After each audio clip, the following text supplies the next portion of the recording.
from your local news channel. Live at 11 starts right now. A dramatic new video tonight. A truck drives right into a Santa Barbara laundromat, and police say the driver was trying to hit someone. It's our top story tonight at 11. Good evening, everybody. I'm CJ Ward in for Scott Hennessy. That violent incident happened at the Mesa laundromat in Santa Barbara. You can see the truck driving into the building and shattering the glass, causing a man inside to fly across the floor. It's not known why the driver of the truck was trying to hit the man, but police believe the driver and the man are acquaintances. Bystanders saw the commotion and tried to detain the driver until police could arrive on scene. Instead, the driver backed up into one of the other bystanders as well. To see this happen, it's shocking. You don't see this in Santa Barbara that often. And when we got a call, then we were just hoping that nobody got hurt.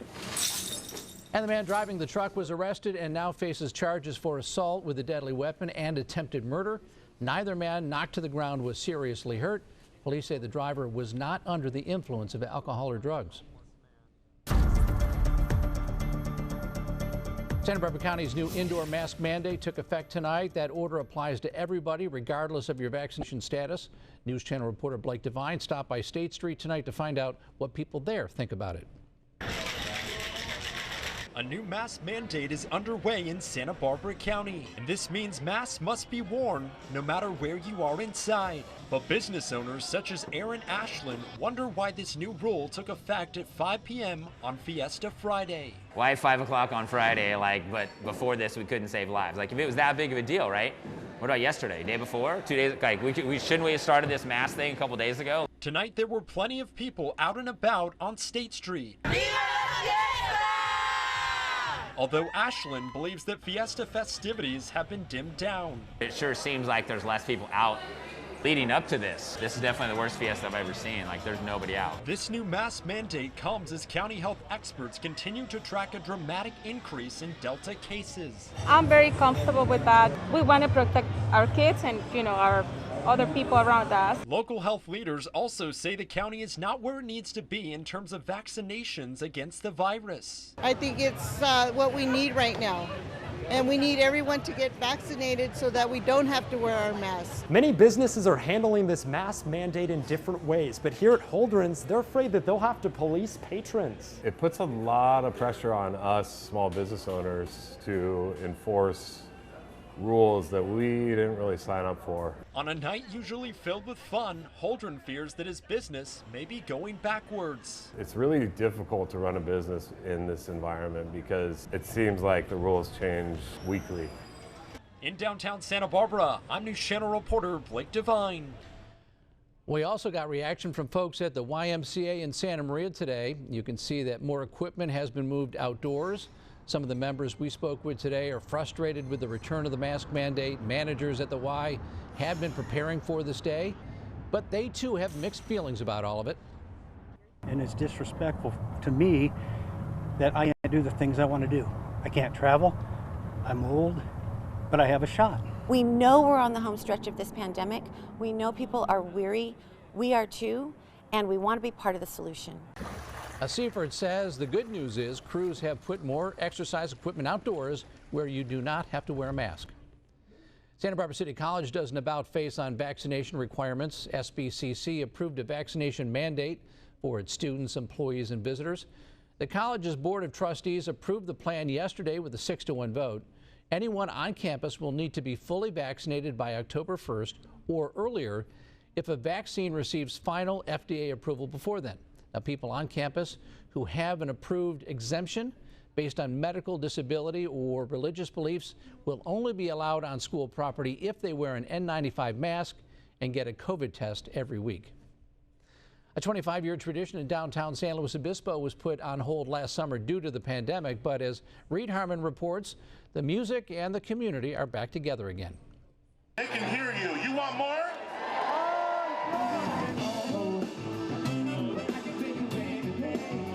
Downtown Slow has slowly found their rhythm once again. After a year of cancellations and postponements, a San Luis Obispo tradition continues on this summer. Our every 15 months, we postponed the 2020 season to 2021, and we really waited until that June 15th. We took our bands from last year and were able to bring them to this year, and all of our vendors were really happy to start it over. So overall, really excited. The Concert in the Plaza series is exciting for the ones who run the event. Overall, a huge excitement. I mean, it's a tradition in summer for San Luis Obispo, and everyone's really proudful that it's coming back. And the ones who have been waiting for the event to return. I've been in lockdown for over a year. No. Open doors, let's go. Who's playing? Let's go. The Concert in the Plaza series will be every Friday, filled with food, drinks, Okay, comes to $33. Right. and of course, live music. It'll be here until September 24th. At least that's the hope. We definitely have a contingency plan, so as the weeks progress, it could change, but for right now, that's what we're planning to do. We haven't moved it in a while, so we're going to move it today. In San Luis Obispo, I'm News Channel reporter Reed Harmon.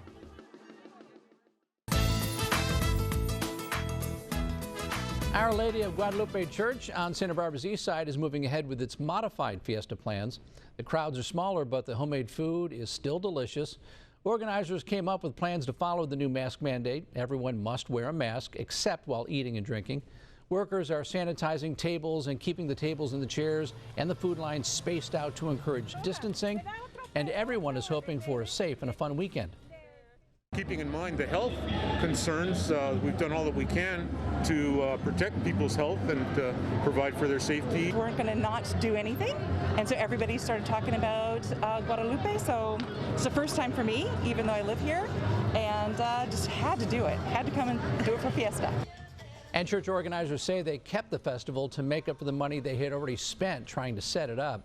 This event was open until 10 o'clock tonight. They'll be back out there on Saturday and Sunday. Just please remember to bring your mask. A special marketplace is open for Fiesta close to where the downtown Mercado would have been. 40 vendors are at the Mujeres Makers Market. They normally set up on Milpa Street. They sell handmade items, vintage goods, beauty products, and one-of-a-kind finds. The sellers here are all women. And you have 3 options this weekend to watch the Fiesta Pequeña coverage from Wednesday night. Get your DVRs ready. Tomorrow, Saturday. The Fiesta dancers can be seen starting at 10 o'clock in the morning on News Channel 3. The program runs about an hour and 10 minutes, so please be sure to record at least that long. On Saturday night, Pequeña will air again at 7 o'clock on Channel 3. Then on Sunday, we'll air Pequeña on Fox 11 starting at 10 o'clock in the morning. So that's when it's going to be Saturday, News Channel 3, Sunday, our sister station Fox 11, if you want to see it on TV.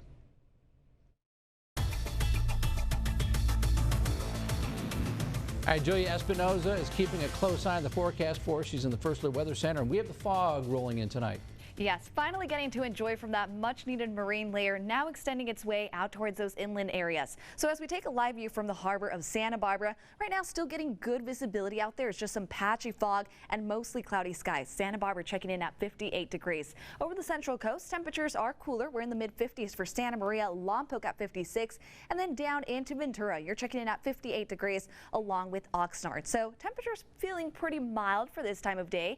As we take a look at our winds, they are no longer a concern as they were the last couple of nights, not seeing a wind advisory, and this is aiding towards that marine layer. So thick clouds right alongside the central coast, a little less of that activity further down south. However, this activity is going to continue to build. So a heads up to any nighttime commuters or even into the morning. However, this activity leading to a cooling trend, and we're going to be talking all those details coming up shortly. CJ, back to you. All right. Thank you, Julia. We will likely know next week if a convicted killer will be brought into San Luis Obispo to testify in a hearing for Paul Flores and his father, Ruben. They're charged in the death of Christian Smart 25 years ago. News Channel reporter Keith Carls has more on what the hearing and how it could lead to a full-blown trial. The first week of the hearings ended with a stunning announcement from the Flores defense team. They say they will seek testimony from Scott Peterson. who they say knew Kristen Smart while both were students at Cal Poly before her disappearance. Scott Peterson is in state prison for his murder conviction in the death of his wife Lacey and their unborn child. It remains unclear how and when Peterson will testify in the Flores preliminary hearing. Defense attorneys questioned why investigators didn't pursue other potential suspects who had links to Kristen Smart and why they focused only on Paul Flores as the prime suspect. Paul Flores is believed to have been the last person to be with Kristen Smart before she disappeared. One observer of the Flores prelim we spoke with says the foundation has been laid by both the prosecution and the defense for a future jury trial. You know, I've often talked to state district attorneys or assistant district attorneys and say, why do you use this lengthy process with a preliminary hearing? Why don't you use what the feds use, which is the grand jury? And every one of them has told me to test our case, to test our evidence, see how good it is. In Santa Maria, Keith Carls, Fox 11 News. Still ahead, a promising July jobs report, but a warning from the president. Plus, more people living in Northern California escaped the flames. The Dixie Fire is now the largest active wildfire in the country. More on that coming up. Body cam video from the San Diego Sheriff's Department shows the shocking moment a deputy begins to overdose on fentanyl. Deputy David Fivey was field testing a white substance he and his partner had just seized, and you can see the moment he's exposed and then collapses. Video shows his partner jump into action, administering Narcan nasal spray until paramedics arrive on scene. Fentanyl is a synthetic opioid 50 times more potent than heroin. The Sheriff's Department says it released this video in hopes of bringing awareness to show just how dangerous the drug is, as exposure to even just a few grains can be deadly. Well, schools are starting to open up across the state. Governor Newsom discussed the safe reopening of schools for in-person instruction today. He toured first and fourth grade classrooms at an elementary school in San Bernardino before making remarks about the state's investments in education and emphasized the support that students will need. We're getting all our kids safely back into in-person instruction, and we're doing it in a sustainable way. We don't want to do it in an episodic way. We want to do it in a safe way where these kids can get that full support. The governor also highlighted California's comeback plan, which includes nearly $124 billion in pre-K and K-12 funding to the state's public schools. The Dixie Fire reduced yet another Northern California community to ashes. As Jonathan Vigliotti reports, it's the biggest wildfire burning in California and the state's third largest fire ever on record. In less than 24 hours, the Dixie Fire wiped the historic gold rush town of Greenville and nearby Canyon Dam off the map. This is what the fire looked like Thursday night on the road to Canyon Dam. Everything, trees, cars, homes in flames. Now other Northern California towns are threatened and there are more evacuations. The fire goes over Kitty Ridge, then we will leave. If all signs point to it's coming here, you're ready to get out of here. Right. If we see flames, we're gone. In Chester, this mother of three and her family left with only the bare essentials. Frozen food and pictures and paperwork. We'll be okay. They'll get new toys and everything, but it's just memories.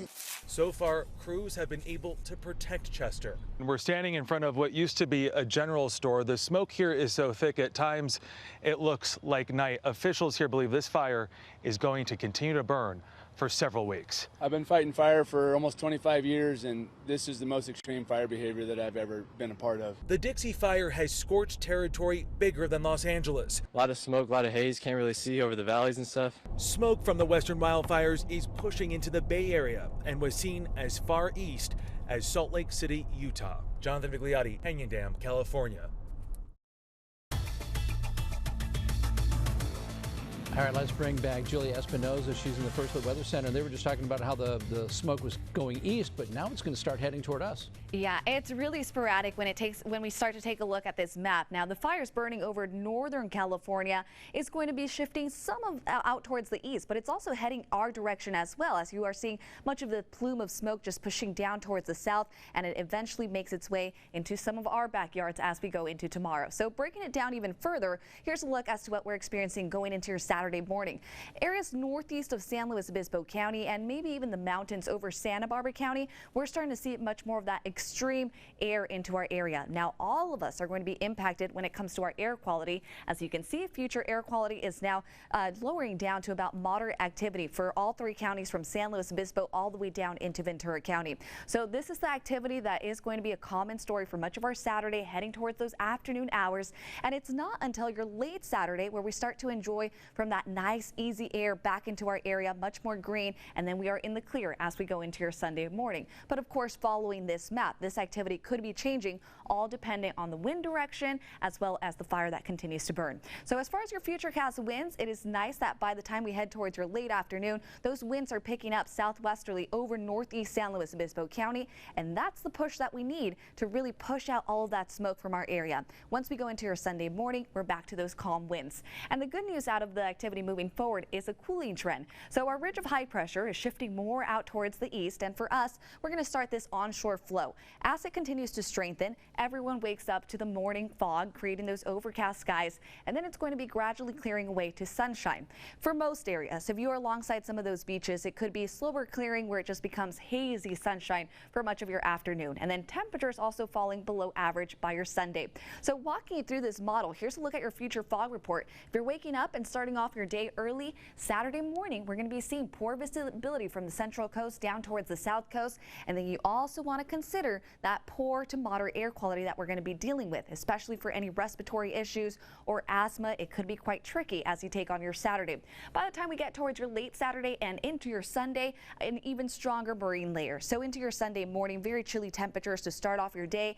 Air quality should have improved, so by then it should be a nicer day to enjoy from any outdoor activity, and this pattern lasting all the way into our Monday. So here's a look at your weekend forecast. If you are in Santa Barbara, we're going to be starting off in the upper 70s, Santa Maria mid 70s, and then cooler out into Ventura. Heading towards your Sunday, knocking off just a couple degrees, and overall coastal areas will be in the 60s to the 70s. Here's a look at your daytime highs into your Saturday. Santa Barbara experiencing 78 degrees, Goleta feeling mild at 75, Carpinteria 74 degrees. And another good news moving into the weekend is that tomorrow we're not tracking that sundowner wind event, so it should make for a nice calm evening. Buellton tomorrow, you're experiencing 85 degrees, Vandenberg 71. Heading out towards Morro Bay, it is going to be feeling quite cool at 60 degrees, and then that huge microclimate change into Paso, about 20 to 30 degrees warmer at 96 as we go towards your Saturday's daytime high. Paso will be warm at 89. Ventura, you're looking at 72. The cooling trend persisting into the start of our work week, and then for the later half of the week, we start to experience that ridge of high pressure really redeveloping and then bringing us that gradual warming trend back into our area. Nonetheless, Santa Maria, we're staying in the 70s for the next 7 days to come, and then for Ventura, we'll be ranging in the upper 60s to low 70s. That's a look at your forecast. More news after this. The U.S. added nearly 1 million jobs in July, beating expectations. The Labor Department announced hiring grew last month.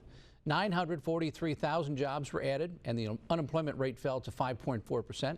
And while that's good news for a recovering economy, President Biden warned if the Delta variant is allowed to rage out of control, it could cut into months of progress. The Biden administration is extending the pause on student loan repayments. The president released a statement today saying there's more work to do in the economic recovery from COVID-19, and for that reason, student loan payments are on hold through January 31st, 2022. The pandemic relief benefit was set to expire on September 30th after a 19-month extension. This pause on payments and the interest waiver are automatic but only apply to federally held loans. Still ahead, live at 11, a pro basketball player gives back to the community with a youth camp in Goleta. Sports is next. Volunteers with Adams Angels are at it again, helping folks in the community, especially during the hot summer days. And you might have noticed some new angels in the mix. A group of kids from around the country are spending their summer volunteering. They met up Thursday afternoon at Alameda Park, packing up and distributing food and necessities to those in need. And they brought in this new group. Some of them have never even been to the ocean, so we really appreciate them. Have a great weekend, everybody. See you back here on Monday.